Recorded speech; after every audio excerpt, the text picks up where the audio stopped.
नमस्कार साथियों, आपका आरके क्लासेस में स्वागत है। आज हम इस वीडियो में त्राइन का प्रथम व द्वितीय युद्ध के बारे में अध्ययन करने वाले हैं। अगर आप हमारे चैनल पर नए हो तो हमारे चैनल को जरूर सब्सक्राइब करिए और पास में बेल आइकन को प्रेस करना भी मत भूलना। चलो दोस्तों, आज का वीडियो स्टार्ट करते हैं। 1191 ईस्वी में त्राइन का प्रथम युद्ध हुआ था। इधर गजनी का शासक मोहम्मद गौरी, जिसको शिहाबुद्दीन गौरी भी कहते हैं, अजमेर व दिल्ली का शासक उसमें पृथ्वीराज चौहान तृतीय थे। जब मोहम्मद गौरी तबर हिंद नामक स्थान पर, जिसको वर्तमान में बठिंडा कहते हैं, अधिकार कर लेता है, इस बात का जब पृथ्वीराज चौहान को पता चलता है तो अपने महान सेनापति चामुंड राय को त्राइन के मैदान में भेजता है और दिल्ली से गोविंदराज तोमर भी अपनी सेना लेकर के त्राइन के मैदान में पहुंच जाते हैं। त्राइन का मैदान वर्तमान में हरियाणा के अंदर है और 1191 में ये करनाल जिले में स्थित था, जो पंजाब के अंदर था।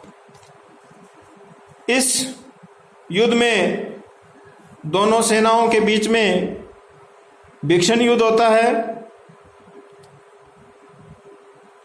इसी बीच युद्ध चल रहा था तो गोविंदराज तोमर ने मोहम्मद गौरी के तीर मारा, जिससे मोहम्मद गौरी घायल होकर के गिर गया। और जब सेना को पता चला भी मोहम्मद गौरी घायल हो गया तो मोहम्मद गौरी की सारी सेना है वो निराश हो गई और युद्ध का मैदान छोड़कर भाग गई। इस युद्ध के अंदर चौहान शासक पृथ्वीराज चौहान तृतीय की विजय हुई और पृथ्वीराज चौहान मोहम्मद गौरी के साथ आए काजी जियाउद्दीन को बंदी बना लेते हैं और बाद में उनसे कुछ धनराशि लेकर के उनको रिहा कर देते हैं। इस प्रकार त्राइन का प्रथम युद्ध पृथ्वीराज चौहान को विजय प्राप्त होती है। इसके एक साल बाद मोहम्मद गौरी अपनी हार का बदला लेने के लिए वापिस अपनी सेना को तैयार करता है और 1192 ईस्वी में त्राइन के मैदान में फिर आ जाता है। इससे पहले गजनी शासक मोहम्मद गौरी संधि वार्ता के लिए अपने सेनापति किवाम उल मुल्क को पृथ्वीराज चौहान के पास भेजता है। संधि वार्ता का कोई नतीजा नहीं आता है। फिर अपने गुलाम कुतुबुद्दीन ऐबक को पृथ्वीराज चौहान के पास दूसरी बार भेजता है। अब पृथ्वीराज चौहान ने के मन के अंदर ये बात हो गई भी मोहम्मद गौरी मेरे से डर चुका है, मैं उसको पहले से ही हरा चुका हूं। इसलिए पृथ्वीराज चौहान ने कोई ध्यान नहीं दिया और अपने विलासिता के अंदर रहा। इतने में ही मोहम्मद गौरी की सेना ने त्राइन के मैदान में आ डटी और जब इस बात का पता पृथ्वीराज चौहान को चला तो पृथ्वीराज चौहान की सेना, राजपूत सेना, इस युद्ध के लिए पूरी तरह तैयार नहीं हो सकी और इसकी वजह से तराइन का जो दूसरा युद्ध हुआ जिसमें पृथ्वीराज चौहान की हार हुई और इस हार के पूरी जो घटना है वो मिनहाजुस सिराज की पुस्तक तबकाते नासिरी के अंदर इस युद्ध की घटना का वर्णन किया गया है। पराजित पृथ्वीराज चौहान को सिरसा के पास सरस्वती नामक स्थान पर बंदी बना लिया गया। अब ये सरस्वती स्थान आपको याद रखना है। ये पूछा जा सकता है कि पृथ्वीराज चौहान को किस स्थान पर बंदी बनाया गया था। तो सरस्वती जो सिरसा के पास में स्थित है। पृथ्वीराज रासो जो कि हिंदी साहित्य का प्रथम महाकाव्य माना जाता है और इसके लेखक चंद्रवरदाई के अनुसार बंदी पृथ्वीराज को गौरी अपने साथ गजनी ले जाकर अंधा कर दिया और पीछे से चंद्रवरदाई गया और कहा कि मेरे शासक शब्द भेदी बाण चला सकता है। साथियों, जब पृथ्वीराज चौहान को मोहम्मद गौरी अपने बंदी बनाकर अपने साथ ले गया तो मोहम्मद गौरी ने जब पृथ्वीराज चौहान से बात करी तो पृथ्वीराज चौहान की आंखें उसके मोहम्मद गौरी के बिल्कुल सामने थी। पृथ्वीराज चौहान मोहम्मद गौरी को घूर के देख रहा था। तब मोहम्मद गौरी ने कहा कि आप अपनी आंखें नीचे कीजिए।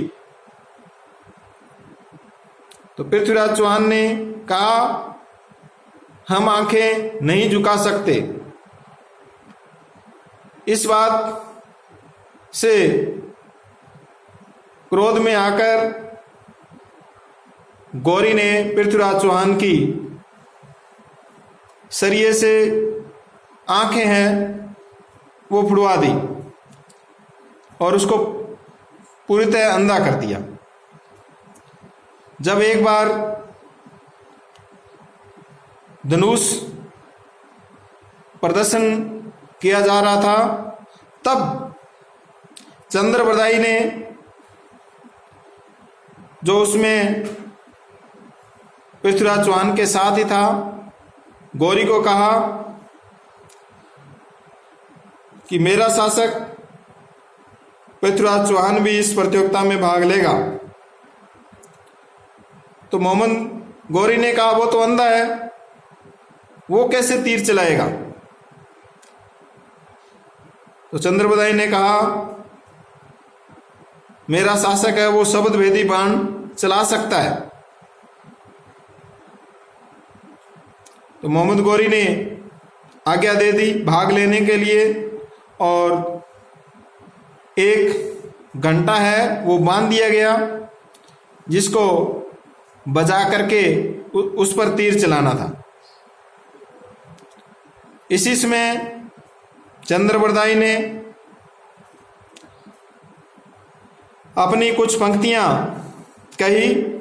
4 बांस 24 गज अंगुल अष्ट प्रमाण ता ऊपर सुल्तान है मत चूके चौहान। चंद्रवरदाई ने कहा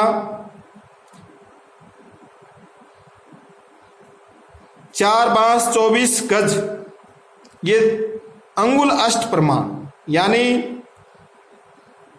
मोहम्मद गौरी जहां ऊंचाई पर बैठा था उसका संकेत चंद्रवरदाई ने पृथ्वीराज चौहान को दिया और कहा ऊपर सुल्तान है मत चूके चौहान। ये बात कही तो पृथ्वीराज चौहान है वो ये पंक्तियां समझ गया और उसने जैसे ही तीर चलाया, जो ऊंचाई पर बैठे गौरी की सीना में लगा और गौरी की तुरंत ही तीर लगते ही मृत्यु हो जाती है। और जब इस बात का पता सैनिकों को लगता है, इतने में ही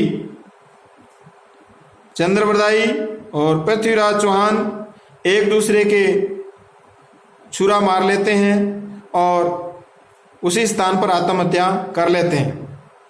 तो साथियों, इनका जन्म, चंद्रबरदाई और पृथ्वीराज चौहान का जन्म एक साथ ही हुआ था और कहा जाता है कि एक साथ ही इनका जन्म और मरण एक साथ हुआ।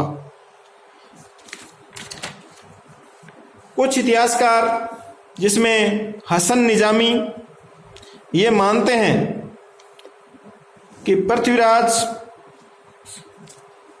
चौहान गौरी के अधीन रहकर अजमेर का शासन किया था। यानी हसन निजामी कहते हैं कि पृथ्वीराज चौहान को गौरी अपने साथ नहीं लेके गया था, उसने पृथ्वीराज चौहान ने गौरी के अधीन रहकर अजमेर का शासन संचालित किया था। इसके पक्ष में एक सिक्के का संदर्भ भी दिया है, जिसके एक तरफ मोहम्मद बिन शाम और दूसरी तरफ पृथ्वीराज का नाम अंकित है।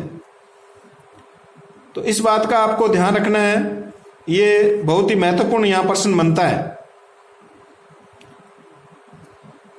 कि वह सिक्का जिसके एक तरफ मोहम्मद बिन शाम लिखा है और दूसरी तरफ पृथ्वीराज चौहान, ये सिक्का किसने चलाया था? तो ये पृथ्वीराज चौहान ने चलाया था। इसके बाद में पृथ्वीराज चौहान की पराजय के क्या कारण थे, यानी इतना शक्तिशाली राजपूत शासक होते हुए भी उसकी हार क्यों हुई? नंबर एक, दूरदर्शिता व कूटनीति का अभाव। उनके अंदर दूरदर्शिता या कूटनीति का अभाव था। जिस प्रकार मोहम्मद गौरी ने दूसरे युद्ध में अपनी जो चाल चली थी, उसको पृथ्वीराज चौहान समझ नहीं पाया था। फिर पड़ोसी राज्यों के साथ मैत्रीपूर्ण संबंध स्थापित नहीं किए। जब मोहम्मद गौरी ने गुजरात पर आक्रमण किया था, तब वहां का शासक भीम द्वितीय था और भीम द्वितीय ने पृथ्वीराज चौहान से सहायता मांगी थी, लेकिन पृथ्वीराज चौहान ने सहायता नहीं करी। तो ये भी उसकी हार का कारण बना। प्रथम युद्ध के बाद भागती गौरी सेना पर आक्रमण नहीं करना, ये पृथ्वीराज चौहान की सबसे बड़ी भूल थी। पूरी तरह मोहम्मद गौरी की सेना को समाप्त नहीं किया। राजकार्यों की उपेक्षा कर अपना जीवन विलासिता में व्यतीत करना।